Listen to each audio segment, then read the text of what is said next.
Fala, senhores, bom dia, bom dia. Vamos começando nossos trabalhos aí. Vamos dando início à nossa aula de Direito Administrativo. Sejam bem-vindos aí. Temos 5 encontros, 5 aulas aí para a gente trabalhar Direito Administrativo em questões, beleza? Sou o professor Adenilton Almeida e fico com vocês aqui durante 5 encontros falando sobre a parte geral do Direito Administrativo e aquelas leis que estão aí previstas no edital, PRF, PF, os editais estão na praça, né? Polícia Civil. Então a gente tem aí como trabalhar essas questões, trabalhar esses tópicos por meio de questões anteriores. Banca CESP vai ser a nossa pegada, beleza? Material, Adenilton, o que a gente vai fazer aí? Está na descrição do seu vídeo, então já pode pegar aí, tem um link aí na descrição do seu link, do seu vídeo aí do YouTube, você consegue pegar o material, são questões Banca CESP recentes, eu tentei trabalhar 2019, 2020, tem até a questão de 2021, teve prova agora recente, Tribunal de Contas do Estado do Rio de Janeiro, e nós tivemos várias questões de direito administrativo, então eu vou trazer já essas questões para vocês, tá? Como está nesse começo aqui de aula, para a gente conseguir organizar os nossos estudos, você vai fazer o seguinte, qualquer dúvida, estou com o meu computador aqui do lado, você pode mandar, eu tenho acesso ao chat, você pode mandar a sua dúvida, eu sempre vou olhar ali para a gente conseguir trabalhar e ficar mais próximo da realidade, mais próximo desse contato de sala de aula, beleza?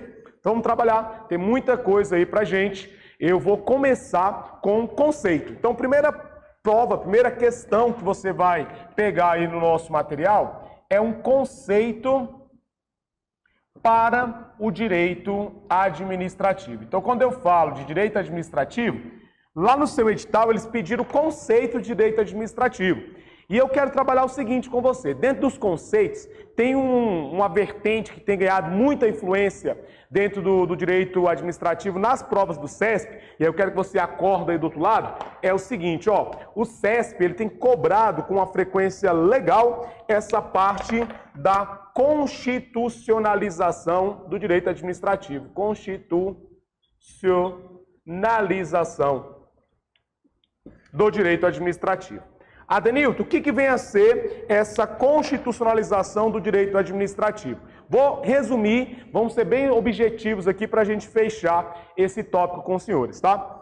Quando eu falo de constitucionalização, você vai prestar atenção agora, é o movimento de pegar o direito administrativo, e o próprio nome já fala, e trazê-lo para dentro da Constituição. Como é que isso tem acontecido? Por meio de princípios, de normas, de regras de direito administrativo que são inseridas dentro da nossa Constituição. Exemplo, você pega o artigo 37 da Constituição, você tem várias normas de direito administrativo ali dentro. Você tem os princípios, legalidade, impessoalidade, moralidade, publicidade, eficiência.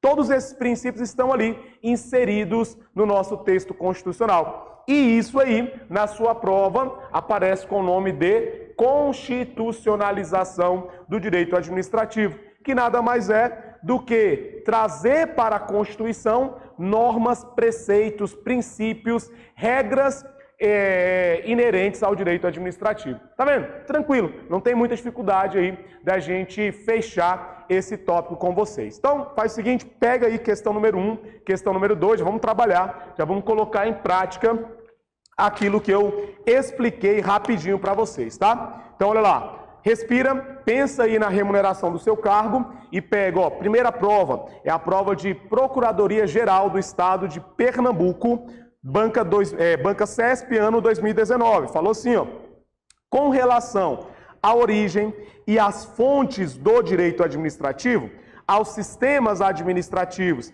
e à administração pública em geral, julgue o item que segue. Aí vem lá, ó. Um dos aspectos da constitucionalização, que é justamente esse movimento que eu trabalhei com você, do direito administrativo, se refere à elevação ao nível constitucional de matérias antes tratadas na legislação infraconstitucional. Questão tranquila, né?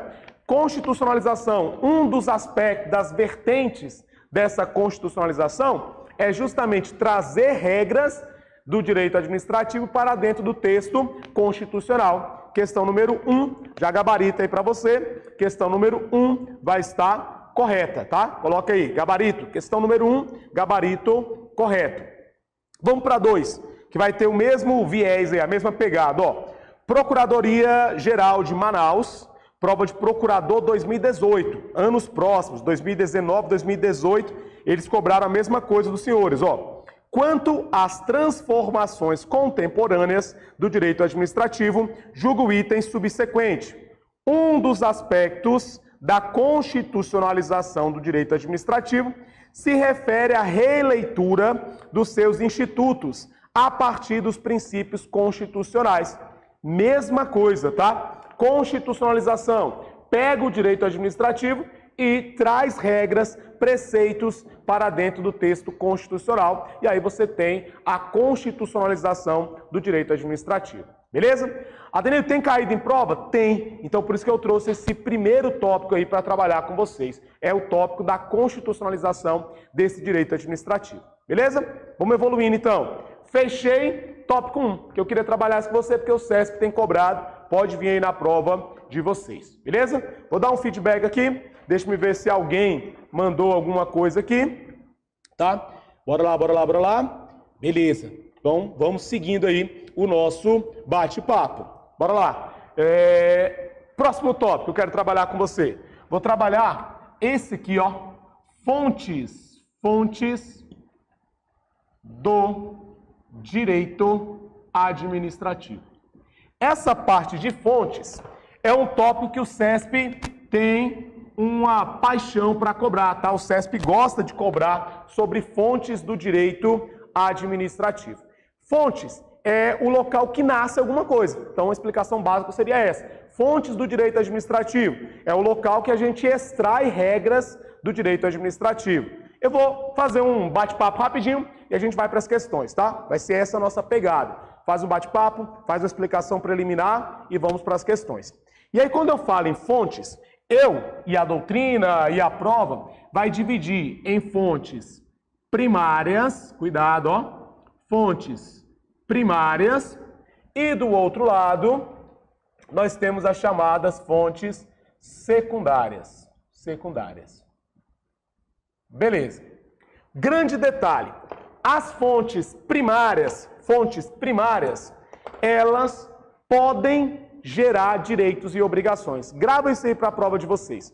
Quando eu falo em fontes primárias, elas têm a possibilidade de gerar direitos e obrigações, tal qual você pega lá no princípio da legalidade. Então, fontes primárias são aquelas que podem gerar direitos e obrigações. Do outro lado, nós vamos ter as fontes secundárias. O grande detalhe é que fonte secundária não tem força cogente, não tem força de obrigação, tá? Fontes secundárias não têm força cogente, não tem força de obrigação. Elas não vão obrigar o seu cumprimento. Beleza. Fontes primárias, pelo princípio da legalidade, presta atenção, nós temos apenas uma fonte primária dentro do direito administrativo. Qual que é a única fonte primária no direito administrativo? Princípio da legalidade. Vai ser a lei, tá? Então, quando eu falo, vou melhorar isso aqui, né? A letra já é feia. Quando eu falo em fonte primária, a única fonte primária que você tem no direito administrativo vai ser a lei. Porém, lembre-se, é lei em sentido amplo, tá? É a lei, mas vai ser a lei em sentido amplo. Lei em sentido amplo. Que não vai ser apenas lei complementar, lei ordinária, mas você vai pegar mais atos normativos dentro dessa perspectiva. Constituição, lei complementar, lei ordinária, lei delegada, isso aí serão as nossas leis em sentido amplo, grava isso aqui, ó. Mas a única fonte primária vai ser a lei. Bacana. Vem para cá. Fontes secundárias não geram direitos, não geram obrigações. E nós temos 3 fontes secundárias. São 3 fontes secundárias dentro do nosso direito administrativo. Bora lá. A primeira fonte secundária que nós temos é a chamada jurisprudência. Adenilton, o que vem a ser jurisprudência? O que eu vou levar para a minha prova como sendo jurisprudência? Pode fazer uma anotaçãozinha aí básica. Jurisprudência são decisões reiteradas de tribunais. Então, não é apenas uma decisão do tribunal, tá? O pessoal confunde isso aqui. Tem uma decisão do STJ, não é jurisprudência. Tem uma decisão do STF, não vai ser jurisprudência. A jurisprudência, ela nasce com decisões, olha a palavrinha da sua prova, reiteradas, tá? Eu tenho várias decisões no mesmo sentido de um mesmo tribunal. Aí gera uma jurisprudência, gera uma súmula, gera uma orientação, gera ali alguma coisa que dá o ar de reiteração do entendimento daquele tribunal. E aí eu vou ter a jurisprudência. Bacana? Além da jurisprudência, eu tenho a doutrina. Doutrina. E quando eu falo de doutrina, eu estou falando dos estudiosos do direito que vão escrever as suas teses. Por exemplo, no direito administrativo, Di Pietro é uma doutrinadora, José Afonso da Silva, outro doutrinador, Celso Bandeira de Melo. Então são vários professores, vários estudiosos que escrevem sobre direito administrativo, pesquisam sobre direito administrativo, e nós vamos ter a chamada doutrina. E fechando isso aqui, a que mais aparece vai ser os costumes. Esse aqui, vamos até fazer um destaque aqui, ó, em vermelho para vocês. Para a prova, o CESP adora falar sobre costumes, tá? E aí você vai fechar a seguinte informação para a gente. Os costumes, eles devem ser de acordo com a lei. Tem que ser um costume secundo lege, de acordo com a lei. Porque se for um costume contrário à lei, contra leges, você pode encontrar essa expressão, ele não tem força de fonte do direito administrativo, muito menos primária nem secundária. Ele vai ser algo extraído do nosso entendimento de direito, tá? Então lembre-se, fontes, bora lá, que a gente vai fazer questões aí agora, para você acordar do outro lado. Fontes primárias, a lei. A lei é a nossa única fonte primária com base no direito, com base no princípio da legalidade. Fontes secundárias, que não geram direitos nem obrigações. Jurisprudência, doutrina e costumes. Lembre-se que costume é aquilo que mais aparece na prova do CESP. E você vai entender que costume tem que ser de acordo com a lei, segundo a lei. Se ele for contrário à lei, ele não vai ser utilizado no nosso sistema. Fechou? Então, você fez essa anotação básica. Pega esse material, vamos fazer questões aí, vou fazer aquele feedback enquanto você dá uma olhada nas questões e vamos junto. Caroline, tá aí na descrição do vídeo, tá? Você está perguntando onde é que está o material, tá na própria descrição do vídeo. Dá uma olhadinha aí que você tem acesso ao material. São questões, e aí você consegue já pegar e acompanhar aí pra gente, beleza? Então, bom dia aí pra galera que tá logo cedo já estudando direito administrativo. Vamos seguindo aí o nosso bate-papo, beleza? Então, ó, só para reforçar, material, descrição do vídeo. E agora, bora lá, vamos para a questão de número 3. Tenho 3 questões aí para a gente trabalhar sobre fontes, sobre esse tópico aí, fontes do direito administrativo. E aí falou o seguinte, ó, para vocês.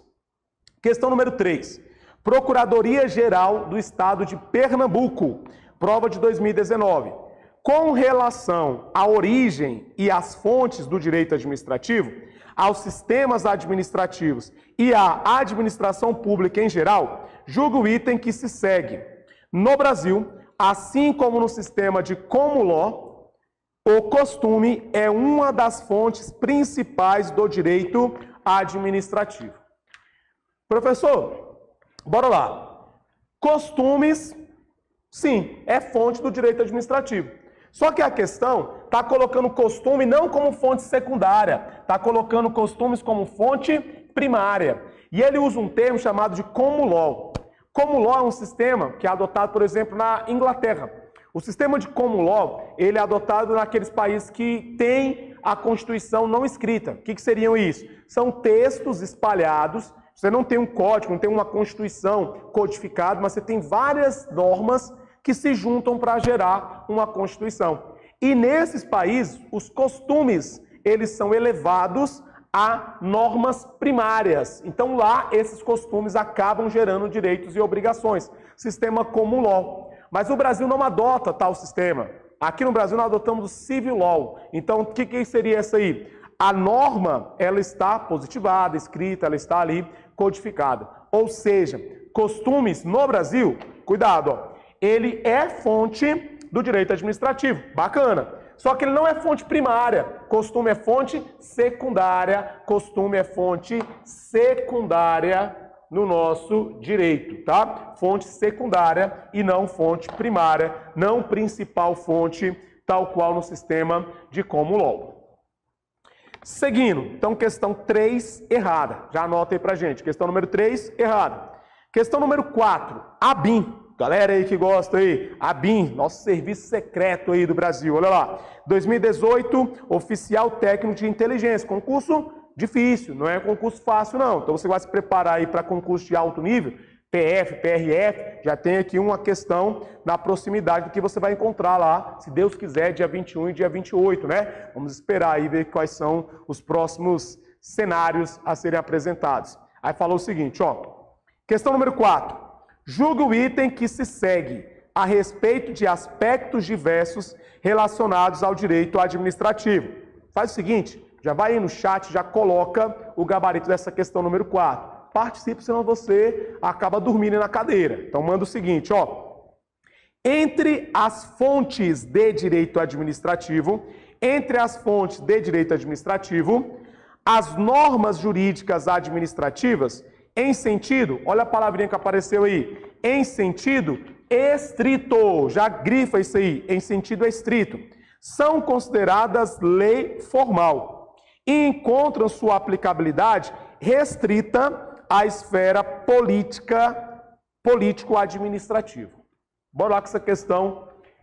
Sempre quando eu a faço nas aulas presenciais, o pessoal faz um questionamento, que é o seguinte, ó, gabarito, a questão está errada. O principal erro dessa questão é o finalzinho dela. Por quê? Porque quando eu falo aplicam-se apenas, somente, no âmbito político-administrativo, aí tem um ruído nessa comunicação.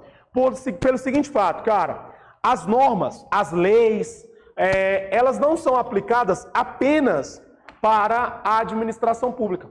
Não somente o Estado vai ser regulamentado pelas leis, mas as leis, elas têm aplicabilidade também para eu e você, para os particulares. Os particulares também são regidos pelas normas, pelas leis administrativas. Sendo assim, erro. O que importa é acertar a questão, né, professor? Não, aqui tem que justificar também. O erro da questão é restringir a aplicabilidade das leis apenas ao âmbito do Estado, apenas ao âmbito político-administrativo. Aí não, campeão. Eu tenho normas aplicadas ao Estado, mas que vão se irradiar, que vão estender a sua aplicabilidade também para particulares. Você está aí do outro lado, você tem normas de direito administrativo. Exemplo, por que você está aí e não está aqui? Professor, porque tem um decreto e esse decreto impossibilitou aulas presenciais. Pronto. O decreto é uma norma administrativa que regulamenta não apenas a administração pública, mas que regulamentou os particulares. Porque o governador, no uso das suas atribuições, não vai falar mal dele agora aí nesse momento, fala daqui a pouquinho, você tem o quê? Você tem uma limitação do direito de ir e vir, de estar, de acessar locais, você tem uma limitação oriunda da supremacia do Estado e é uma norma que estende-se também a particulares. Beleza? Esse é o principal erro da questão. Eu questiono a questão também quando ela fala lei em sentido estrito. Não seria lei em sentido estrito, mas nós estamos diante de lei em sentido amplo, que vai além daquela norma. Lei ordinária, lei complementar. Mas o principal erro é onde eu queria pegar aí com vocês, é o finalzinho da questão que fala, e aí preste atenção, falando que as normas são aplicadas apenas no âmbito político-administrativo. Beleza? Bora lá. Vamos para a próxima questão. Aquela olhada básica aqui.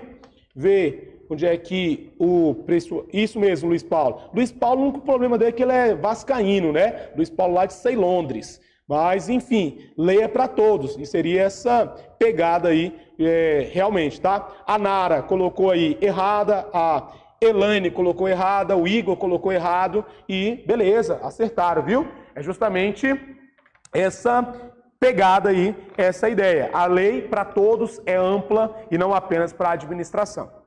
Mais uma da ABIN. Questão 4 ficou errada. Questão número 5, 2018, CESP, Agência Brasileira de Inteligência. Julga o item que se segue a respeito de aspectos diversos relacionados ao direito administrativo. A jurisprudência, onde é que está ela aqui, ó? Jurisprudência administrativa constitui fonte direta do direito administrativo. Razão porque sua aplicação é procedimento corrente na administração e obrigatória para o agente administrativo, cabendo ao particular sua observância no cotidiano. Opa. Jurisprudência como fonte secundária, amigão. Jurisprudência não é fonte primária. Então a jurisprudência ela não obriga particulares. Ela não tem essa força, olha a palavra que o CESP gosta, cogente. Ela não tem força cogente. Ela não tem força de obrigação, tá? Ela não tem força cogente. Só toma cuidado, bora lá, preste atenção aí. Vou colocar aqui, ó. Só toma cuidado, porque dentro da jurisprudência, você tem as chamadas súmulas vinculantes. Dentro da jurisprudência, você tem as conhecidas súmulas vinculantes. Lá da nossa Constituição, artigo 103, que fala sobre a possibilidade do STF criar súmulas com efeitos vinculantes. Essa súmula é uma jurisprudência, mas é uma jurisprudência específica. E aí você vai pegar o seguinte: se a questão for aberta e falar só jurisprudência, fonte secundária. Não cria direitos nem obrigações. Jurisprudência de modo geral. Agora, se for uma questão, e o CESP já cobrou isso, que traga súmulas vinculantes, essas súmulas vinculantes, elas têm força de obrigação, como o nome já fala, vinculante. Então ela traz uma força erga omnes, cogente, obrigatória. E aí a doutrina tem colocado súmula vinculante como fonte primária. Mas aí é o seguinte, é aparecendo súmula vinculante na questão. Campeão, se apareceu só jurisprudência, não me venha tentar errar a questão, tá? Não me venha tentar forçar errar a questão, porque jurisprudência não tem força vinculante. A força vinculante é só se aparecer súmulas vinculantes. Fechou? E aí eu termino com vocês. A questão é a 5 ou é a 6? Deixa eu ver aqui rapidão. É a questão 5, né? Ela vai estar errada. Jurisprudência não tem, em regra, esse fator, essa força vinculante. E eu terminei com vocês a parte de fontes do direito administrativo. Show? Terminamos fontes do direito administrativo. Enquanto você copia, vou apagar aqui do outro lado para a gente continuar o nosso bate-papo. Bora lá. Respira aí do outro lado, bebe uma água, é rapidão, a gente já passa para o nosso próximo tópico, que eu vou falar sobre Estado. Olha lá, edital de vocês, tem assim, ó, Estado, Governo e Administração. O outro tópico aí do seu edital está assim, Estado, Governo e Administração. Estado, Governo e Administração. Primeira pergunta para os senhores, e aí eu quero que você participe lá no chat, manda essa resposta lá no chat. Estado, Governo e Administração são sinônimos? São termos sinônimos? O Estado, Governo e Administração? Pô, Danilo, calma aí. Se a própria questão está diferenciando, o próprio edital diferencia Estado, Governo e Administração, eu parto do pressuposto que são coisas diferentes. Estado é uma coisa, governo, administração são conceitos diferentes. Isso. Então, eu quero que você entenda o seguinte. Quando eu falo de Estado, governo e administração, eu gosto de usar esse exemplo. Ó. Tenho aqui uma pessoa, eu desenhando, tenho certeza que sou um ótimo professor, né? Essa comparação entre desenhar e dar aula, eu vou ficar dando aula porque desenho não é mesmo a minha praia, já percebeu? Então já tenho que falar que isso aqui é uma pessoa, tá? Já tenho que trazer a legenda. Professor, o que tem a ver essa pessoa com a minha aula? Essa pessoa tem um nome, o nome dela é Estado. O Estado é um ente personalizado de direito público, interno e externo. Quando eu falo que ele é um ente personalizado, estou falando que o Estado tem direitos e obrigações. Então, o Estado é um ente personalizado que ele vai adquirir direitos e obrigações. No meu exemplo, eu estou chamando essa pessoa aqui de Estado, é o nome dela. É um ente personalizado, tem direitos e tem obrigações. Beleza? Estado é matéria de direito constitucional. Basicamente, você estuda forma de Estado, formação, tudo isso você vai estudar no direito constitucional. Mas, bora lá. O Estado, ele tem seus elementos. Povo, território, soberania, também é aula de constitucional. Os elementos do Estado, povo, território, soberania. Isso são os elementos de Estado. Beleza. O principal para a gente é diferenciar, agora é matéria de direito administrativo, tá? É diferenciar o que vem a ser governo e o que vem a ser administração. Governo e administração. Quais são as diferenças dele? Vou trazer um conceito rapidinho para você e depois a gente coloca isso aí escrito para você gabaritar. Quando eu falo de governo é responsável por traçar metas, objetivos do Estado. Qual que é a função do governo? Traçar metas e objetivos do Estado. O governo, ele tem ações políticas, ele faz atos políticos. Então, o governo traça metas e objetivos. E tem a sua atuação voltada a atividades políticas. Bacana? Já a administração é responsável pela execução da atividade técnica e administrativa do Estado. A administração executa atividades. O professor ficou bem abstrato. Agora no nosso desenho a gente consegue matar isso aqui. Bora lá. Me ajuda aí. Deixa eu ver se tem alguém do outro lado aí. Seguinte.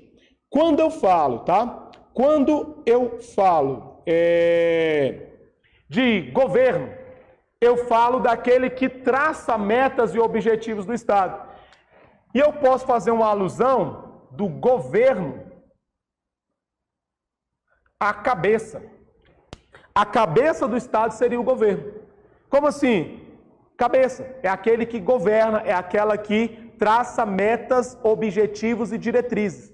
Então, governo.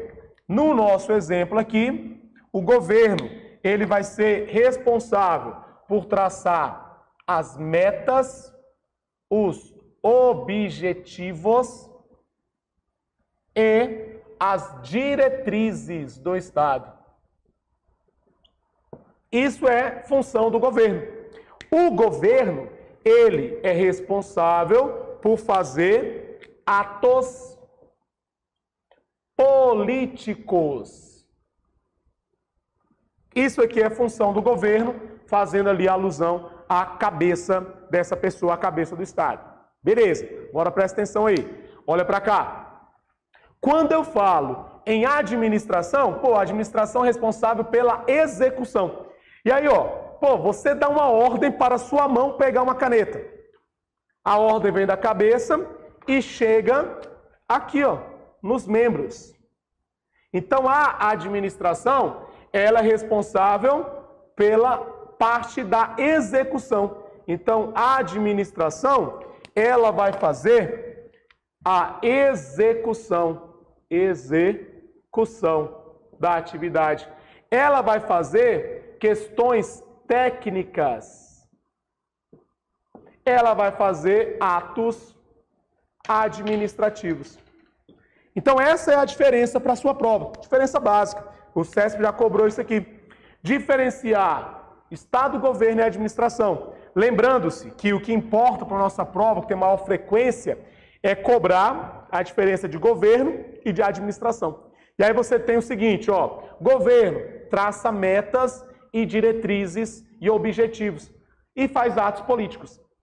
Já a administração tem uma função eminentemente técnica, uma função de execução daquilo que a administração, que o governo traçou. E ela executa atos administrativos. Bacana? É isso aí que a gente vai levar para a nossa prova. Diferença de Estado, governo e administração. Vamos trabalhar isso aqui? Vamos pegar questões aí com essa proposta para a gente trabalhar. Questão número 6. Questão número 6. Prova do CESP, um pouco mais antiga, 2013, tá? Mas ela ainda está atualizada aí pra gente. E falou o seguinte, ó. Com relação a Estado, governo e administração pública, julgue os itens seguintes. Os conceitos de governo e administração não se equiparam. Então tem diferença. Tem diferença do que é governo e do que é administração. Até aí, ok. Bacana. Trabalhamos isso aí. O primeiro, olha a aula de português. O primeiro é governo ou é administração? Pô, professor, o primeiro a ser dito foi governo. Então, o primeiro aí está falando assim, o governo refere-se a uma atividade essencialmente política. Show! Governo tem uma atividade essencialmente política. Ao passo que o segundo vai ser quem? Pô, o segundo vai ser a administração. Ao passo que o segundo há uma atividade eminentemente técnica de execução. Beleza. Questão número 6, correta. Ela está diferenciando o que vem a ser governo de administração pública. Questão conceito. Questão número 6, correta aí pra gente. Diferenciou o que vem a ser Estado, governo e administração. Show? Como é que vocês foram nessa questão aí? Acredito que bem, né? Questão tranquila aí, sem maiores dificuldades pra gente. Bora lá. Próxima. Questão número 7, Defensoria Pública da União. Gabarito aí pra gente. Questão número 7, 2016, Banca CESP. Em relação à administração pública direta e indireta e às funções da administração, julgue os itens a seguir. As funções administrativas é exclusiva do Poder Executivo, não sendo possível seu exercício pelos outros poderes da República. A função administrativa, ela é exclusiva do Poder Executivo, não sendo possível executá-la pelos outros poderes. Calma, calma, calma, que aí nós temos um novo tópico, rapidão aqui, para a gente trabalhar. Aí no edital de vocês, questão é tranquila, tá? No edital de vocês, aparece os chamados poderes do Estado. Aparece assim, ó, poderes do Estado. Amigo, não confundam poderes do Estado com poderes administrativos. Nós vamos ter aula de poderes administrativos ou poderes da administração. Outra coisa, poderes administrativos, poder de polícia, poder hierárquico, poder disciplinar, poder discricionário, vinculado, isso aí são poderes da administração ou também chamados de poderes administrativos. Poderes do Estado é aquela divisão clássica que nós temos, vou até colocar aqui para aproveitar melhor o quadro, é aquela divisão clássica em 3 poderes, que nós pegamos lá da tripartição de poderes de Montesquieu, que é o poder executivo, é o poder legislativo, e por último, o nosso poder judiciário. Beleza. Então nós temos 3 poderes: executivo, nós temos o poder legislativo e nós temos o poder judiciário. Show! Esses 3 poderes, eles vão fazer funções típicas e atípicas. Então, quando eu falo de poderes, ele tem a função típica, tá? Os poderes, eles terão a função típica e eles terão a função atípica. Quais são as funções típicas e atípicas de cada poder? Vamos fazer esse quadrinho aqui. Bora lá. Dá um feedback aí, se estiver muito pequeno, se não der dando para acompanhar aí no material de vocês, você me dá um feedback lá pelo chat, beleza? O poder executivo, a função típica dele é administrar. Função típica é aquela que ele faz com preponderância, não com exclusividade. Bacana? Preponderância é diferente de exclusividade. A função típica do executivo é a administrativa. A função típica do legislativo. O legislativo tem duas funções. Tem a função típica de legislar e fica atento que ele tem a função típica de fiscalizar. A questão financeira, o poder legislativo fiscaliza as finanças dos outros poderes, com auxílio do Tribunal de Contas, tudo aquilo que a gente vai ver no controle da administração, mas já pega essa ideia que o legislativo, além de fazer leis, ele também tem a função típica de fiscalização financeira, beleza? E o judiciário tem a função típica de julgar. E o judiciário tem a função típica de julgar. Bacana. Só que além das funções típicas, os poderes também têm as suas funções atípicas. E as funções atípicas, o executivo, ele tem a função atípica de legislar. Quando é feita uma medida provisória, uma lei delegada, eu tenho a função legislativa praticada pelo Poder Executivo. Tem uma discussão sobre a função de julgar. A função de julgar, ela é típica do Judiciário. Porém, o Poder Executivo pratica ou não função atípica de julgar. Alguém consegue se manifestar aí para a gente bater esse papo? O Poder Executivo, para o direito administrativo, doutrina majoritária para o direito administrativo.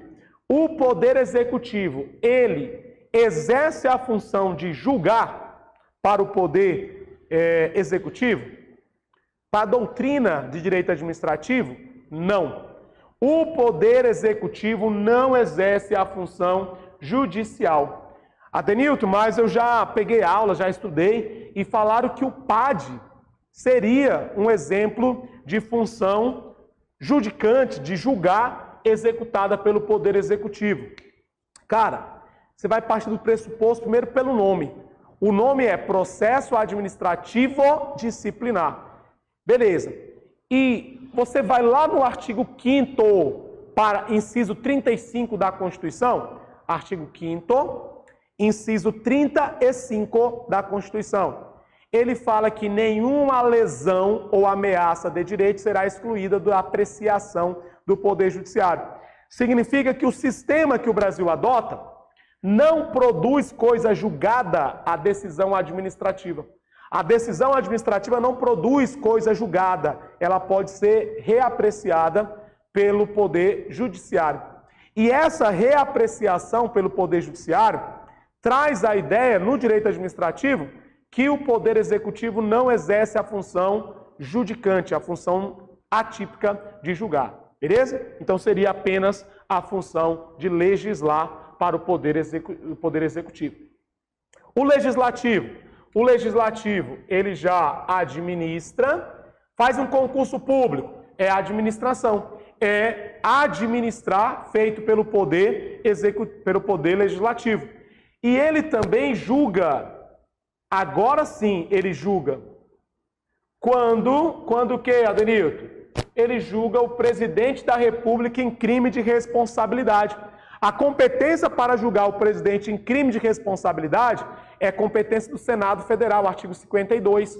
Ou seja, o Poder Legislativo também pode praticar a ação de julgar. E por último, o Judiciário administra E o judiciário também legisla. Ele faz lá, por exemplo, a LOMAN, a Lei Orgânica da Magistratura, é de competência do Poder Judiciário, a sua edição. Então, eu estou diante dessa tripartição de poderes do Estado. Questão tranquila que você vai levar é que a função administrativa, ela é executada não somente pelo Poder Executivo, mas a função de administrar, ela vai ser executada nos 3 poderes. Algumas vezes de forma típica e outras vezes de forma atípica. Mas eu não posso falar que a função administrativa é exclusiva do Poder Executivo. E aí a questão está errada, tá? A questão número 7, ela está errada justamente por essa pegada aí. Quando fala, ó, questão número 7, a função administrativa é exclusiva do Poder Executivo, não sendo possível seu exercício pelos outros poderes da República. Pô, erradíssimo, né? Claro que eu posso ter a função administrativa executada pelos demais poderes. Então, questão número 7, errada. Explicação aí no quadro, bem tranquilo. Nós podemos já vencer essa parte aí com os senhores. Show? Bora lá. Respira aí pra gente seguir. Vou trabalhar agora os chamados aspectos da administração. O que seria a administração? E aí nós temos alguns aspectos. Enquanto você copia, vou apagar aqui do outro lado para a gente trabalhar essa parte dos aspectos da administração. Beleza? Qualquer dúvida, galera? Manda aí no chat, tá? Eu estou insistindo nessa questão do chat porque é a forma de eu ter o feedback de vocês. Saber se está rápida a aula, se está devagar, se está dando para enxergar o quadro. Tudo isso aí eu preciso do feedback de vocês. E aí o chat está disponível aí para vocês, beleza? Então bora lá? Seguinte, vou trabalhar a parte dos aspectos da administração pública. O que seria isso? São as definições do que seria a administração. Porque eu conceituei com você que a administração é a ação técnica, a ação de execução. Beleza. Só que eu tenho, dentro da doutrina, uma separação sobre aspectos. Eu tenho a administração pública no sentido ou no aspecto subjetivo, orgânico, ou também no sentido objetivo material. Já escutaram essa expressão? Com certeza, né? Ele é bem comum de provas da banca CESP, que são os chamados sentidos, ou aspectos de administração pública. Sentidos ou aspectos de administração pública. E aí ele divide. Eu tenho a administração pública no sentido ou aspecto chamado de subjetivo ou orgânico, subjetivo ou orgânico. E eu tenho do outro lado o aspecto objetivo ou chamado de aspecto material. E aí, galera, quem já ouviu falar, já fez questão, já pegou alguma coisa que te cobraram, essa diferença aqui, ó, a diferença entre aspecto subjetivo de aspecto objetivo. Então, é bem provável que você tenha pegado já alguma questão cobrando isso aí. Isabela, valeu, viu? Obrigado. A Juliana está falando, está desfocando e travando. Aperta F5, Juliana, pode ser a sua conexão, tá? Pode ser a sua conexão. Então faz o seguinte, Juliana e demais, está dando algum probleminha de conexão? Faz o primeiro teste. F5, atualiza. E aí pode ser que seja a sua conexão. Se continuar, aí você dá um feedback pra gente, tá, Juliana? Faz isso aí pra gente conseguir monitorar a aula de vocês. Seguinte, Diferença entre sentidos ou aspectos da administração: subjetivo orgânico, objetivo material. Vamos aqui levar esse sentido para a sua prova. O que a prova vai cobrar de vocês? Pelo sentido subjetivo, quero que você pegue isso aqui, ó, subjetivo. Você vai lembrar de sujeitos.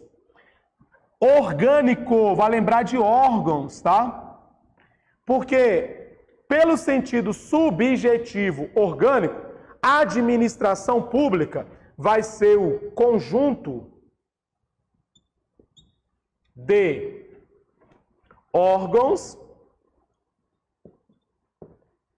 entidades e agentes definidos na lei. Então, para esse sentido aqui, o que eu levo em consideração? Eu levo em consideração aquilo que a lei definiu como sendo a administração pública. A lei, ela vai definir qual que é o conjunto de órgãos, de entidades e de agentes públicos que formam a administração pública. Esse sentido aqui, o Brasil adota. Nós temos um decreto bem antigo. Ele é um decreto-lei, nem existe mais essa situação. Mas nós temos Decreto-Lei 200 de 1967, que ele vai diferenciar o que é a administração pública direta do que é a administração pública indireta. Então, para a administração pública, no seu sentido, aspecto subjetivo, eu levo em consideração aquela definição que a lei colocou para a administração pública. A lei colocou para ser a administração pública no nosso estado o quê? A administração direta e a indireta. Indireta, autarquias, fundações, empresas públicas, sociedade de economia mista. Isso é a administração pública no sentido subjetivo, orgânico, que é o adotado pelo Brasil. É aquilo que a lei definiu como sendo a administração pública. Beleza? Então você vai lembrar o seguinte: sentido subjetivo é sujeito, órgão, é aquilo que a lei define como sendo a administração pública. Ok. Já no sentido objetivo material, a administração pública, ela está relacionada à chamada atividade barra função administrativa. Eu levo em consideração não o que a lei define, mas eu vou ter a administração pública relacionado à função administrativa. Se pratica, tá? Se pratica a função administrativa, se pratica função administrativa, é a administração pública. Não precisa de definição em lei. Quer ver um exemplo? Sentido objetivo ou material, tá, galera? Concentra aqui. Sentido objetivo ou material. O SESC, SENAI, SEBRAE, o sistema S, SESC, SEBRAE, SENAI, eles exercem função administrativa, porque eles exercem função de saúde, de alimentação, de esporte, de educação. Então você tem ali funções administrativas. Pelo sentido objetivo material, eles são classificados como administração pública. Professor, mas eles não são autarquias, não são empresas públicas, não são sociedade de economia mista. Não, eles são paraestatais. Mas pelo sentido objetivo material, eu os classifico como sendo a administração pública. O Brasil não adota esse critério, é só exemplo, tá? O Brasil adota o critério subjetivo. Aí você vai decorar o seguinte para a sua prova. Pelo critério subjetivo, estou investindo um tempo que isso aqui cai muito, pelo critério subjetivo orgânico, eu vou levar em consideração o que a lei definiu como sendo a administração pública. O que a lei define como sendo a administração pública, eu vou levar para o sentido subjetivo orgânico.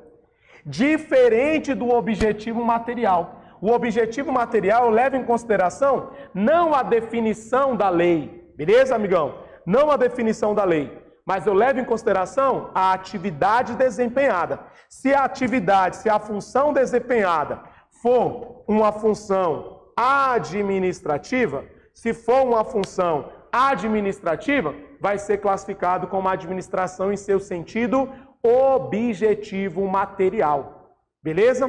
Cuidado com a banca CESP, porque ela gosta de ficar trocando os nomes. Banca CESP gosta de ficar brincando com esses nomes aí. Show? Então, vamos lá. Juliana, show de bola, hein? Conseguiu aí, melhorou, então, tá, beleza. Qualquer um que tiver também a mesma situação, a pessoa tá com lag, a imagem tá ruim, atualiza e vê se melhora, porque pode ser questão de conexão. Beleza? Bora lá. Questão número 8. TRF, primeira região. 2017, Banca CESP. TRF, primeira região. 2017. Tendo como referência a doutrina jurídica majoritária, julgue o item a seguir, a respeito de conceitos, princípios e classificações do direito administrativo. O conceito de administração pública, em seu aspecto, qual aspecto, amigão? Orgânico. Orgânico é sinônimo de subjetivo, beleza? O conceito de administração pública, em seu aspecto orgânico, designa a própria função administrativa que é exercida pelo Poder Executivo. Alto lá. Ele está falando que pelo critério subjetivo orgânico, a administração pública seria a própria função administrativa? Não. Pelo critério subjetivo orgânico, a administração pública é aquilo que a lei vai definir como sendo a administração pública. Professor, e quando é que eu faço a ligação entre atividade administrativa e aspecto de administração?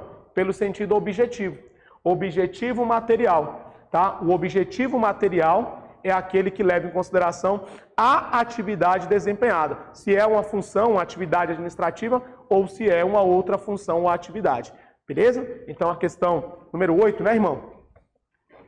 Questão número 8, ela vai estar errada aí para vocês. Questão número 8, errada, porque ela troca os conceitos do que seria função administrativa, critério funcional, critério orgânico, questão 8, errada.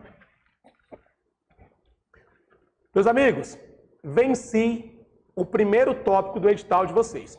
Quando você pega o primeiro tópico, ele fala conceito, a administração, Estado, governo, isso aí tudo vencido com vocês.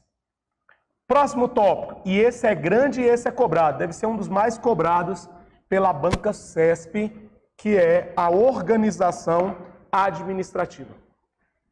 Esse aqui, um dos mais cobrados, hein? É a organização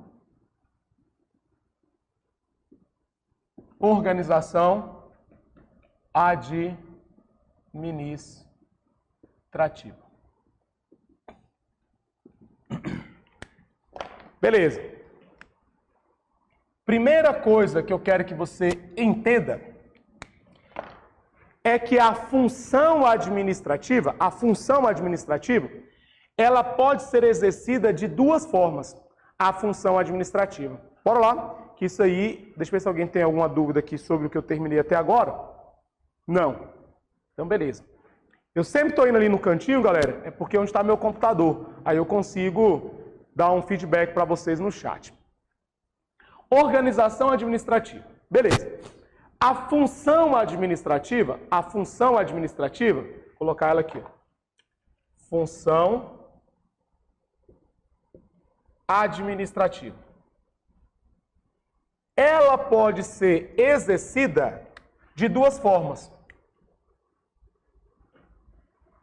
A função administrativa, ela pode ser exercida de forma centralizada. Função administrativa, ela pode ser exercida de forma centralizada e ela pode ser exercida de forma descentralizada.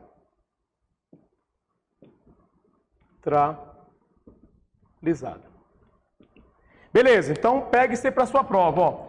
Eu tenho duas formas de exercer a função administrativa. A função administrativa ela pode ser exercida na sua forma centralizada e ela pode ser exercida na sua forma descentralizada. Bacana. Na forma centralizada é quando o próprio ente político executa, o próprio ente político pratica diretamente a função.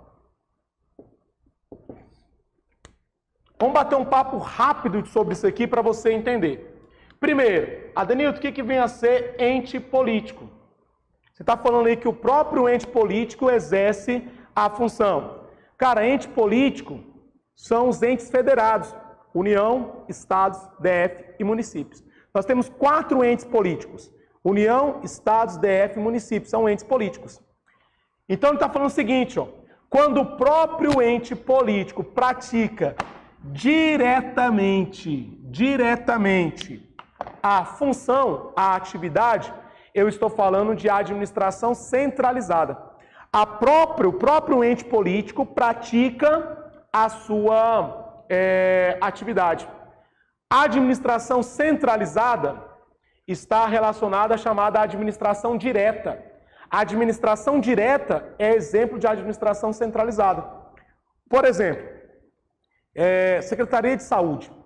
Provavelmente deve ter alguém que vai fazer Secretaria de Saúde. A Secretaria de Saúde é a administração direta do Estado, a administração direta do Distrito Federal, que tem como atividade responsável a atividade de saúde. Então, a Secretaria de Saúde é um exemplo de administração centralizada, porque o próprio ente político, o Distrito Federal, praticou a sua atividade de saúde por meio do seu órgão, por meio da sua secretaria. Então, ele diretamente praticou a atividade de saúde. Beleza? Então, aí eu estou diante de administração pública centralizada. Administração pública centralizada, lembre-se, o próprio ente político, União, Estados, DF, municípios, o próprio ente político pratica essa atividade. Beleza. Não confunda com a administração pública descentralizada. Na administração pública descentralizada, acontece que o ente político descentraliza, a função para outra pessoa. Então aqui, o ente político, ele descentraliza, ele tira dele e passa para uma outra pessoa fazer a atividade. Olha um exemplo. Eu tenho a atividade, eu vou pegar a mais clássica. O Estado tem várias atividades, várias. Dentre elas tem a atividade de previdência social. Seguridade social, previdência social é uma função do Estado. O Estado, ele tira parte dessa função dele, função de previdência, e descentraliza, passa para uma autarquia, INSS. Então, quando o governo federal criou o INSS, Instituto Nacional da Seguridade Social, ele pegou uma função que era dele, que estava com o Estado, estava centralizada, e ele descentralizou, passou para uma outra pessoa, criou o INSS. Então, a administração descentralizada é o ente político passando a atividade para uma terceira pessoa. Show? Entendido isso aqui? A administração centralizada e descentralizada? Ok. Eu vou aprofundar agora a descentralizada. Porque a descentralização, ela vai ser dividida em duas. E aí vai chover questões dentro desse tópico aqui, que é a descentralização pode ser de duas formas.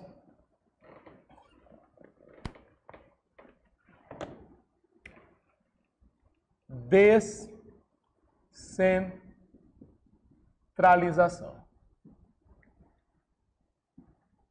Eu tenho duas formas de descentralizar. Pode anotar que isso aqui o CESP gosta, tá? A descentralização, ela pode ser outorga, ou chamada por serviço. Você pode encontrar descentralização por outorga ou descentralização por serviço. E do outro lado, você tem a descentralização por delegação,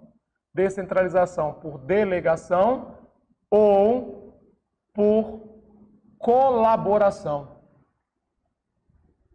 Você pode encontrar um desses dois nomes lá na sua prova.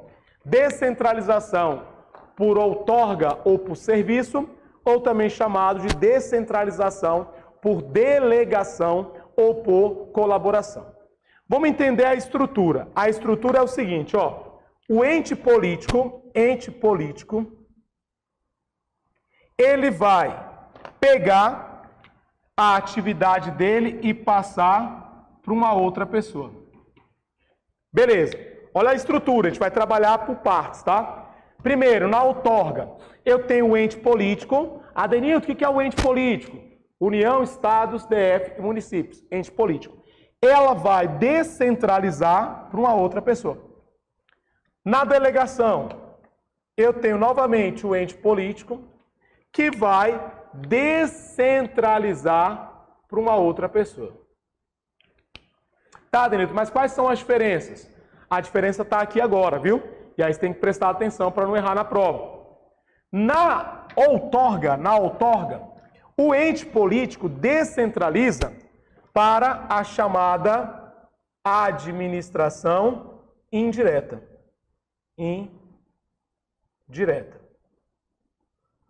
Então, quando eu falo de outorga, eu estou falando na criação de administração indireta. Autarquias, fundações públicas, empresas públicas, sociedade de economia mista. É o ente político descentralizando, tirando dele e mandando para a administração indireta, outorga. Na delegação, é tirar do ente político, só que ele vai mandar para os particulares. Olha a diferença aí, primeira, para a prova de vocês. Quando eu falo de outorga, eu pego a atividade que era do ente político e eu passo para a administração indireta. Show! Na delegação, eu pego a atividade que era do ente político e passo para um particular. Concessão, permissão, autorização estão aqui. Eu tenho uma empresa de ônibus. Professor, empresa de ônibus é serviço público? É. Mas quem exerce o serviço público não é a administração, é um particular. Então, eu estou diante de uma delegação. Na delegação, o Estado pegou a atividade de transporte e delegou para um particular. Concessão, permissão, para que esse particular explore a atividade de transporte público. Aqui não. Eu pego a atividade e passo para a administração indireta. Vamos continuar falando de transporte público? Eu pego a atividade de transporte e passo para o metrô, aqui no Distrito Federal, que é uma empresa pública. Então, eu estou diante de uma outorga, beleza? Estou diante de uma outorga que é mandar para a administração indireta, tá? Que vai para a administração indireta. Beleza. Olha a diferença. Na outorga, eu faço isso por meio de uma lei específica. Agora começam as diferenças. Na outorga, eu preciso de uma lei específica para fazer essa atividade. Na outorga, eu vou precisar de uma lei específica para poder fazer essa retirada. Já aqui não. Aqui eu não preciso de lei, mas eu vou estar diante de um contrato. Aqui eu vou estar diante de um contrato ou ato administrativo. Olha as diferenças para a prova de vocês. Quando eu falo em outorga, eu estou pegando a atividade que estava aqui e eu estou descentralizando para a administração indireta. Utilizo uma lei específica. A lei específica que vai criar a autarquia, que vai autorizar a criação de empresas públicas. Então, eu estou diante dessa situação. Entidade política descentralizando para a administração indireta por meio de lei específica. Já quando eu estou diante da delegação, eu faço isso por meio de um contrato ou ato administrativo, que eu passo para um particular. Show? Quando eu faço a outorga, eu tiro daqui, eu tiro dele e mando para cá 3 coisas. Eu mando a titularidade e eu mando a execução. Olha que questão usual de prova. Na outorga, transfere-se tanto a titularidade quanto a execução da atividade. Na outorga, eu mando para a administração indireta tanto a titularidade quanto a execução. Diferente da delegação. Na delegação, eu mando apenas a execução. Beleza? Então aqui só vem a execução. A titularidade, ela continua lá com o Estado. E essas são as principais diferenças de prova para vocês, tá? Não confundam a outorga, também chamado de descentralização por serviço, com a delegação, que é também chamada de por colaboração. Fiz esse esboço aqui para você, para a gente entender essa situação, tá? Já falei questões já na sequência, quero só te explicar um último tópico aqui e a gente já pode partir para fazer questões e aplicar isso aí. Bora lá. Você tem que entender o seguinte, só para a gente terminar. Descentralização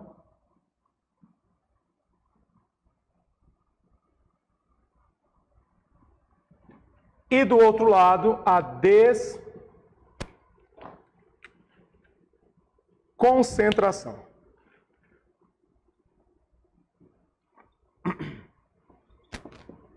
Beleza. Bora lá. Na descentralização, que eu acabei de explicar para você, eu tenho a seguinte construção. Eu tenho o ente político, que vai pegar a sua função e vai transferir, que vai descentralizar para uma outra pessoa, tá? Aqui vai ter uma outra pessoa. Isso aqui é a descentralização. Na desconcentração, eu tenho uma única pessoa jurídica, olha lá, eu tenho uma única pessoa jurídica. Isso aqui é mantra para a sua prova. Na descentralização, eu tenho 2 pessoas jurídicas. O Estado, que descentraliza para uma outra pessoa. Na desconcentração, não. Eu tenho uma única pessoa jurídica que internamente se divide, tá vendo que a divisão é interna? Ela internamente vai se dividir em órgãos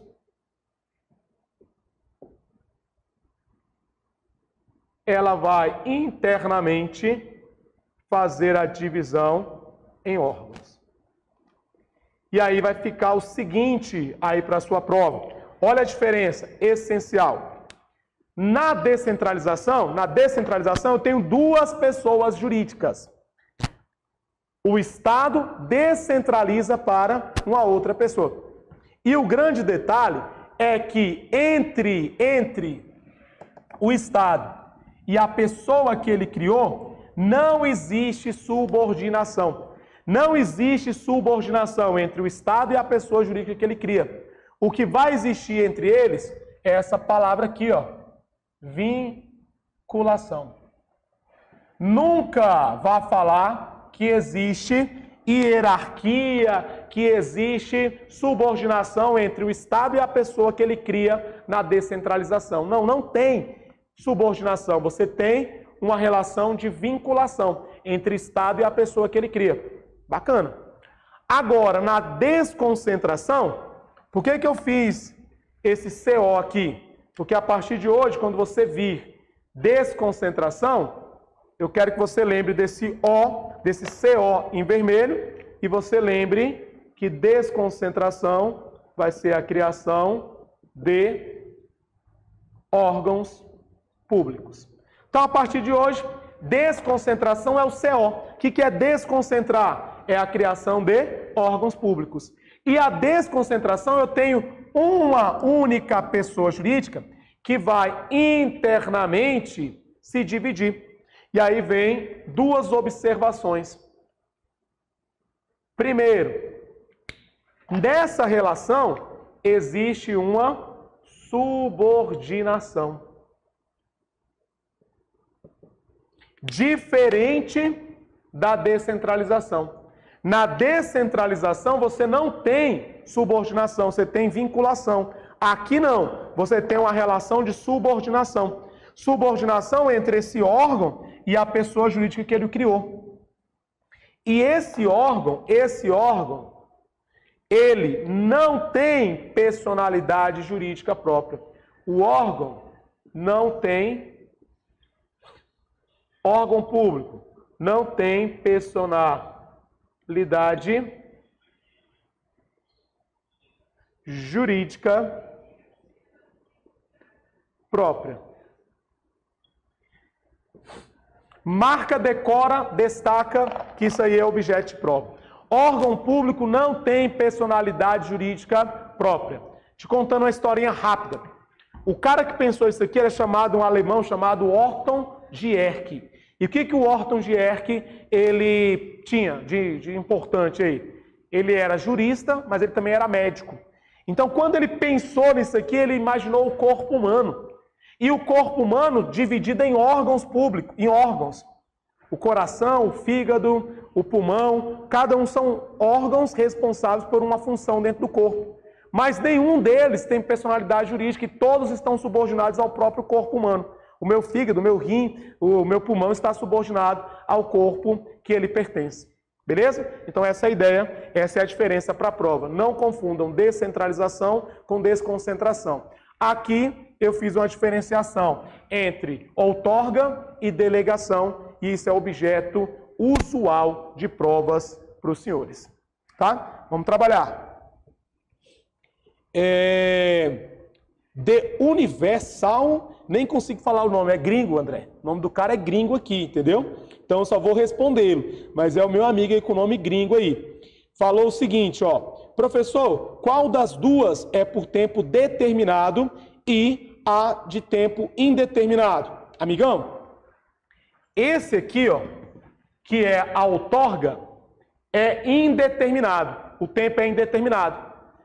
E quando eu falo de delegação, delegação é por prazo, é por tempo determinado.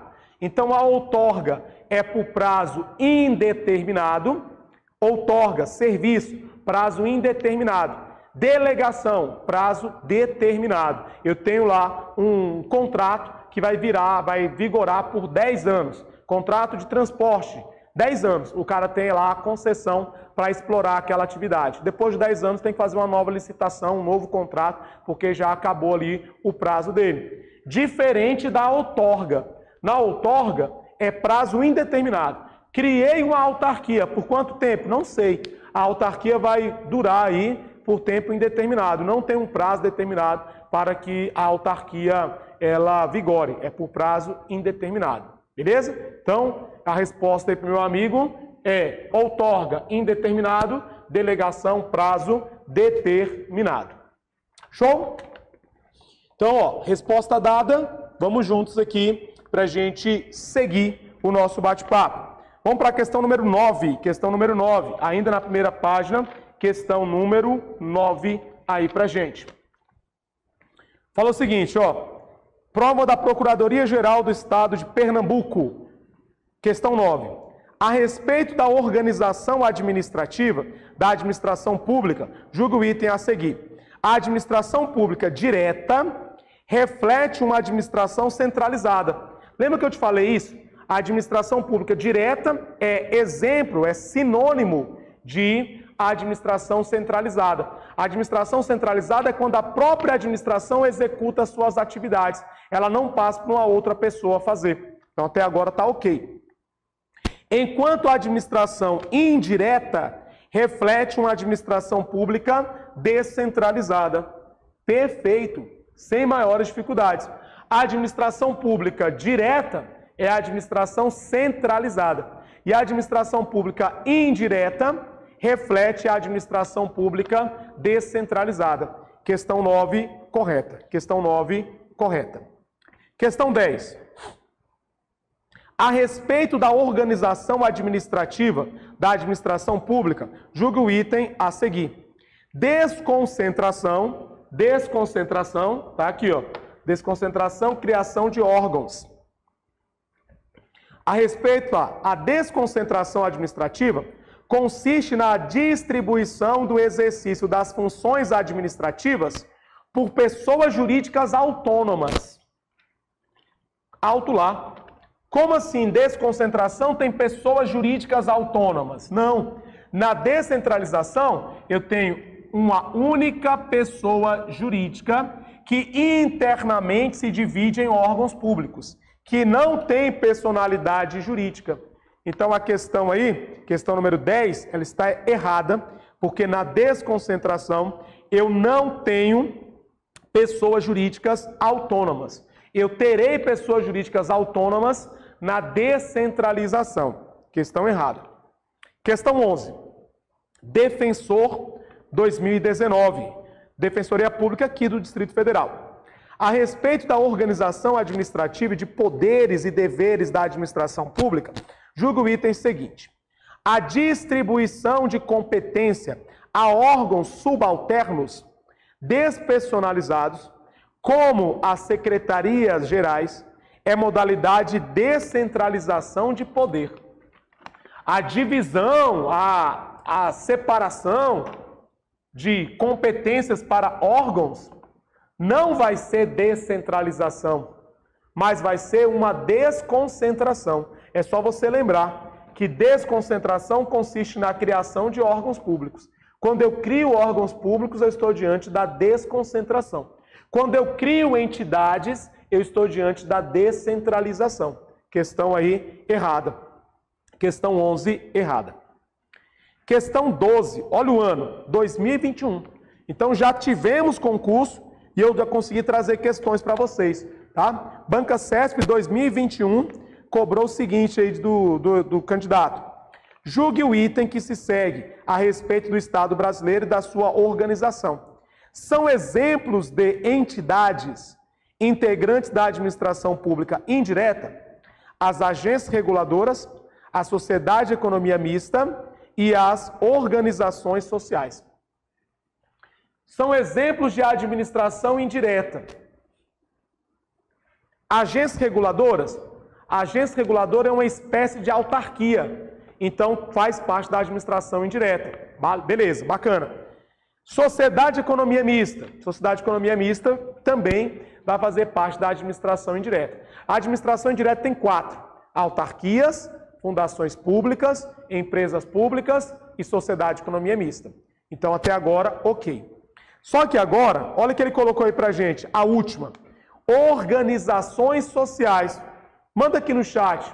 Organizações sociais. Organizações sociais. Beleza, Igor? Não, o Igor já está lá na 10 ainda, né? Eu acabei vindo aqui rapidão. Questão 12, ela está errada. Porque organizações sociais, elas não pertencem à administração pública indireta. Organizações sociais são chamadas de entes paraestatais. São as OS, OCIPs, são agentes paraestatais. Fazem função do Estado, mas não integram a administração pública. Então a questão aí está errada. Questão 12, errada. As OS não irão fazer parte da administração pública, tá? Elas são entes, beleza, Fernanda, justamente, OS é ente paraestatal. O que seria esse ente paraestatal que a Fernanda colocou aí no chat? Ente paraestatal, olha para cá. Seguinte, ente paraestatal, amigão, eles fazem a atividade do Estado, mas não integram a administração pública. Exemplo, Sistema S, SESC, SENAI, SEBRAE, todos eles fazem serviços que são voltados para a administração, mas não integram a administração. Por que não integram? Porque a lei não o classificou como sendo administração pública. Então, pelo critério subjetivo, que nós estudamos lá no comecinho, não pode ser considerado administração pública. Mas eles fazem a atividade do Estado, então eles vão fazer uma classificação chamada de paraestatais. Estão ao lado do Estado, mas não são Estado, beleza? As OS, as OCIPs, são aí entes paraestatais. Show, viu? Obrigado, Fernanda. É justamente essa ideia aí mesmo. Vamos lá, vou beber uma água enquanto você respira do outro lado aí também, para a gente já ir para um novo tópico. Vou falar sobre órgãos públicos com vocês.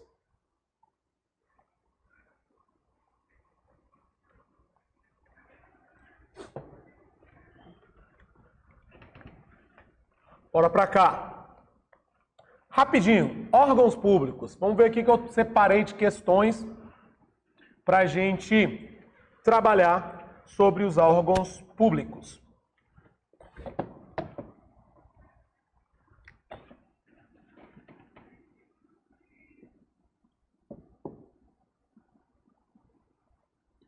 Órgãos públicos.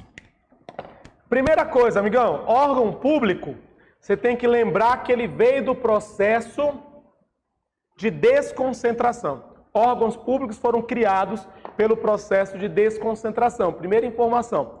Segunda informação, órgãos públicos são subordinados a aqueles que os criaram, né? Então, se eu tenho ali um órgão, ele está subordinado à pessoa que o criou. A Secretaria de Educação do Distrito Federal é um órgão público.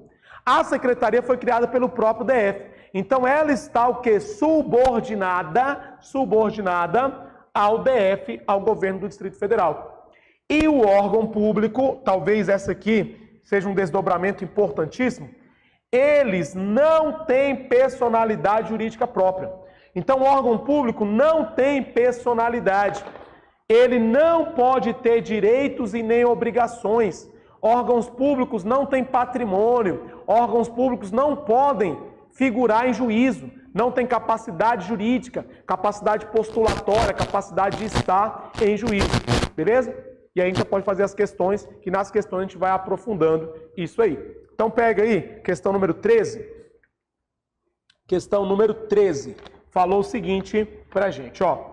Questão 13. Órgãos públicos, 2019, Procuradoria-Geral do Estado de Pernambuco. Falou assim, ó. Com relação à organização administrativa e à administração pública direta e indireta, julgue o item a seguir. Embora dotados de personalidade jurídica, os órgãos públicos não possuem capacidade processual para a defesa de suas prerrogativas e competências institucionais. Pô, calma aí. Embora dotados de personalidade jurídica, pô, a questão já começou chutando tudo. Órgãos públicos não têm capacidade jurídica própria. Então já está errada a questão. Órgãos públicos não têm capacidade jurídica, não têm personalidade jurídica. Questão número 13, errada. Porque está falando, ó, embora dotados de personalidade jurídica. Não, já respondia, já matava a questão por aqui. Eles não têm personalidade jurídica, eles não têm direitos e obrigações que podem ser colocados a esses órgãos. Show? Então, questão 13, errada. Questão número 13, errada. Vamos para a próxima aí. Bora lá. Próxima, questão 14. Questão 14. 2018, CESP. Julgue o seguinte item, relativo à organização administrativa da União. Os órgãos não dotados de personalidade jurídica própria, até aí está ok. Os órgãos não dotados de personalidade jurídica própria, que exercem funções administrativas e integram a União por desconcentração, componentes de uma hierarquia, fazem parte da administração direta.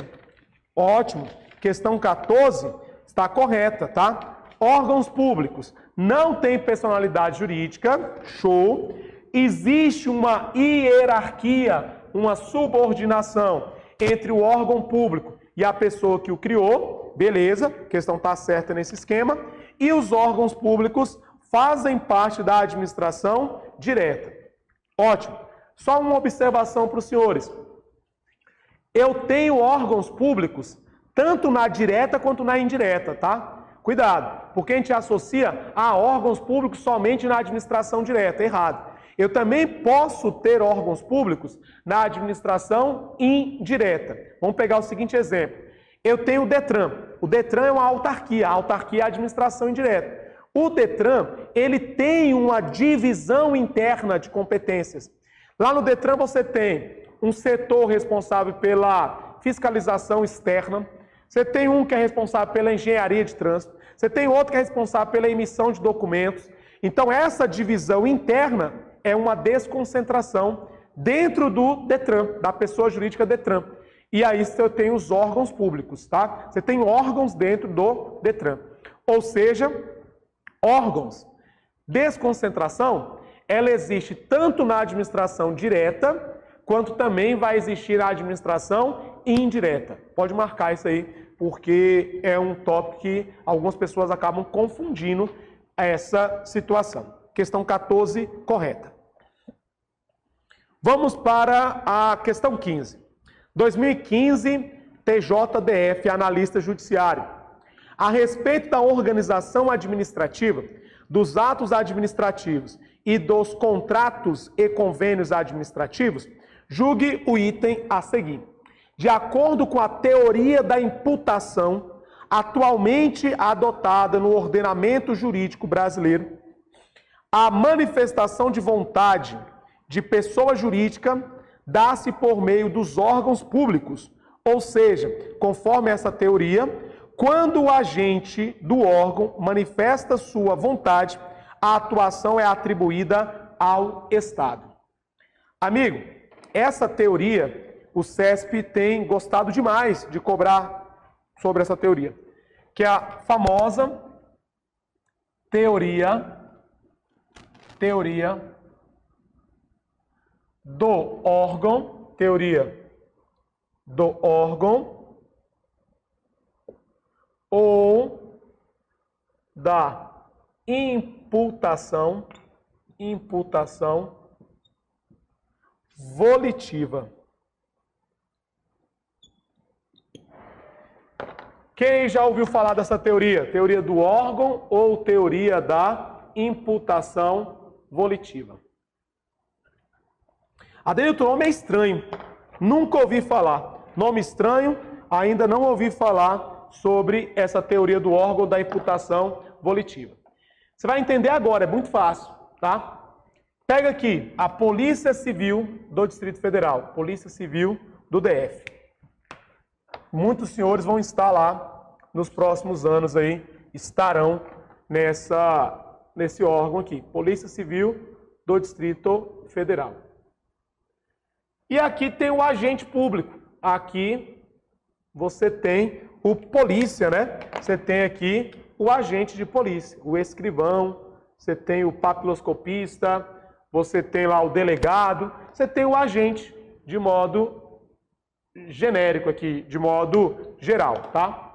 O que acontece quando você toma posse? Você passou no concurso, fez psicotécnico, fez investigação da vida pregressa, TAF, fez tudo aquilo ali, o curso de formação, beleza, tomou posse, recebeu a sua Glock, seu distintivo e agora já pode dar carteirada no Telebar, tá? Para entrar sem pagar, né? Tipo assim, beleza. Você tem lá a seguinte situação. A partir do momento que esse cara toma posse, que esse cara é empossado no cargo de agente, acontece que a vontade do Estado vai ser imputada. Imputada.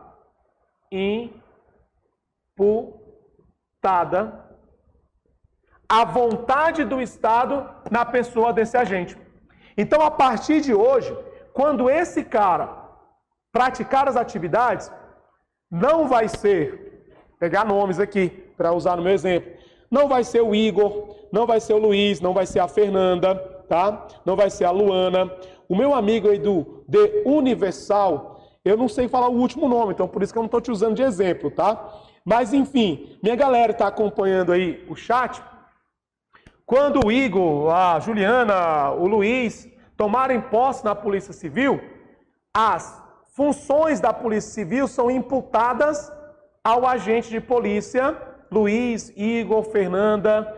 Então, a partir do momento que esse agente de polícia praticar os seus atos, não serão atribuídos a ele, agente de polícia, mas serão atribuídos à Polícia Civil do Distrito Federal, que é o órgão a qual ele representa. Essa é a teoria do órgão. As ações do agente público são atribuídas ao órgão que ele representa. Por isso que quando você tem uma situação na qual o policial civil, ele, ainda que de folga, mas ele executa uma atividade relacionada à sua atividade, à sua função de policial, a responsabilidade recai sobre o Estado. Ah, professor, por isso quando tem o bico, o cara está lá na padaria fazendo o bico. Não, ele está na padaria comprando pão. Só que aconteceu um assalto bem na hora que ele estava lá. Pô, professor, mas ele fica lá 12 horas por dia, porque ele compra muito pão. Ele chega lá às 6 da manhã, fica até às 6 da tarde na padaria, mas não é bico, ele está somente ali fazendo a sua compra diária de pães.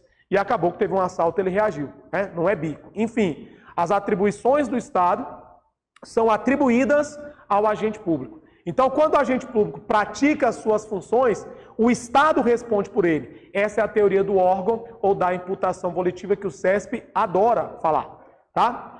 Agora, cuidado. O Estado só é responsável quando a ação do agente público está vinculada à função de agente público. Não precisa estar em serviço.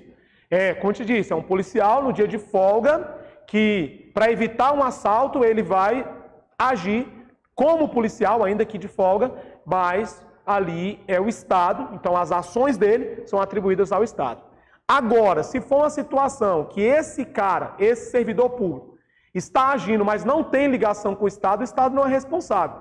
Quer ver um exemplo? Meus amigos policiais, vou dar uma dica para você, essa dica é essencial.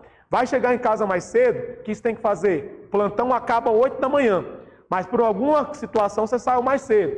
Liga em casa, tá? Liga em casa porque é alguma coisa para você evitar danos maiores. Porque se você chega todo dia 9 da manhã e um belo dia você chega 7 da manhã, você está dando chance para o azar. Então, o que você faz? Você liga em casa, vê se pode chegar, faz barulho, buzina, porque dá tempo, né? Imagine só, o cidadão chegou mais cedo do plantão e aí se deparou, né, André, com uma Raider 44, assim, meio que saindo por debaixo da cama. Cara, eu calço 40, tem uma Raider 44, tem alguma coisa errada.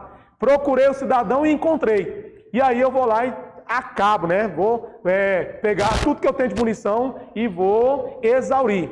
Pô, o cara agiu como agente do Estado, olha a pergunta. Ele estava na função de agente público ou ele estava na função de corno nessa situação aí? Pô, professor, não tinha nada relacionado com o Estado. Ele chegou mais cedo do plantão, é outra situação aí envolvida. Então, a responsabilidade não cai sobre o Estado. tá? A gente vai trabalhar isso melhor na parte de responsabilidade do Estado. Por hora, eu quero só que você entenda que a imputação volitiva é que as ações desse agente são imputadas ao órgão que ele representa. Essa é a chamada teoria do órgão ou teoria da imputação volitiva que o CESP, volta e meia, cobra nas provas. Cobrou na prova do TJ. Quer ver? Ó? Pega aí pra gente. Tá? Pega aí pra gente. Foi colocada na prova do TJ. Aí falou o seguinte, ó. TJ, cadê? 2015. De acordo com a teoria da imputação, atualmente adotada no ordenamento jurídico brasileiro, a manifestação da vontade de pessoa jurídica dá-se por meio dos órgãos públicos. Ou seja, conforme essa teoria, quando o agente do órgão manifesta sua vontade, a atuação é atribuída ao Estado. Perfeito. Teoria do órgão ou da imputação volitiva. Questão 15, correta.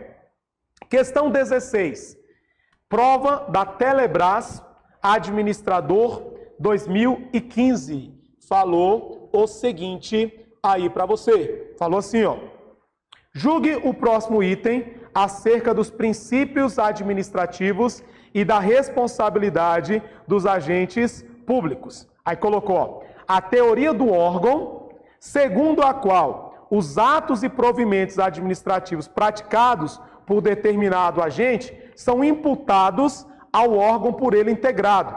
É reflexo importante do princípio da impessoalidade. Pô, professor, eu entendi a teoria do órgão, tá bacana. Teoria do órgão, ela foi entendida. Agora, o que eu fiquei em dúvida aí é se essa teoria tem ou não relação com o princípio da impessoalidade. Tem. Porque quando esse cara está agindo, não é ele, João, Maria, Pedro, Adenilton, não. Quem está agindo é o Estado. Então, o Estado não pode beneficiar e não pode prejudicar ninguém. Teoria do órgão da imputação volitiva. Teoria do órgão da imputação volitiva, tá? O pessoal está colocando no chat, ele está lembrando do Silvio, acho que o exemplo que eu dei aí, tá? Silvio é plantonista, então ele também tem essa técnica aí. Vai chegar em casa mais cedo, tem que ligar. Então o pessoal que vai para a Polícia Civil, já deixa isso anotado, tá? Luiz e associados, cuidado. Não chegue antes em casa sem avisar, tá? Porque pode dar chance para um azar. Então eu vou chegar mais cedo, eu ligo, eu faço barulho antes, sempre na mesma rotina para não ter surpresas. Beleza? Vem para cá para a gente entender. Essa teoria do órgão, ela tem sim uma ligação com o princípio da impessoalidade. Justamente no que tange a, se quem está praticando o ato não é o agente pessoa física, mas sim o Estado, ele não pode prejudicar e nem beneficiar ninguém. Não pode prejudicar e nem beneficiar ninguém. Quer ver um exemplo? Só para a gente terminar isso aqui. Eu investi um tempo maior nessa explicação, porque é um tópico que o CESP gosta de cobrar. Detran. Pô, professor, vou fazer prova do Detran. Beleza, Deus te abençoe. Está lá, fez prova do Detran, passou, tomou posse, está fiscalizando. Está lá em frente da Fundação Bradesco. Quem é de Ceilândia vai entender. Lá tem uma faixa pedestre bem em frente da Fundação Bradesco, que é já para dar multa, já é feita para isso. Então, está lá. Passa o professor, você para o professor na blitz. Beleza, é seu direito. Polícia administrativa. Parou o professor na blitz, pediu documento e habilitação. Eu entreguei a habilitação, mas não tenho o documento do carro. Não paguei o IPVA, DPVAT, não paguei isso aí, não tenho o verdinho.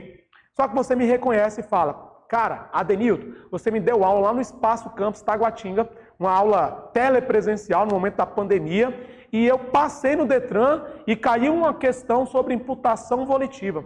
Pô, professor, obrigado. Seguinte, você está sem o documento. Pelo Código de Trânsito, manda te multar, mas pela nossa amizade, eu vou deixar você seguir. Minha pergunta, olha só, nessa situação hipotética, faz ou não faz? Deixa o professor seguir ou não deixa o professor seguir, tá? Eu sempre coloco essa questão para ver o nível de amizade construído dentro de sala de aulas, tá? E aí, eu deixo o professor passar ou não deixo? Amigão, Infelizmente ou felizmente, você não pode deixar o professor seguir sem aplicar a multa. Por quê, Adenildo? Porque não é você, José, que é o responsável pela multa. É o Detran que você está representando que vai me aplicar a multa. Então, se eu fizer isso, eu estou ferindo o princípio da impessoalidade. Por isso que a teoria do órgão ou da imputação está intrinsecamente ligada ao princípio da impessoalidade. Não posso prejudicar e nem beneficiar ninguém dentro dessa situação. Beleza? Fechou então, né? Tô ganhando multa aí, não teve um que me aliviou, todo mundo no chat me multou. Então, vamos fechar, vamos fazer essa última aí e beber uma água ali pra gente voltar. Seguinte, ó, última questão aí, foi a da Telebrás e ela está correta. Teoria do órgão está diretamente ligada ao princípio da impessoalidade. Fechou? Terminei órgãos públicos com vocês. André, 10 horas mesmo intervalo, né? Então vou dar um intervalo para vocês, não fujam, tá? E a gente volta para falar sobre a administração indireta. Muitas questões, autarquias, fundações, empresas públicas, sociedade de economia mista, muita coisa boa para a gente falar. Rapidão, tá? Bebe uma água e volta.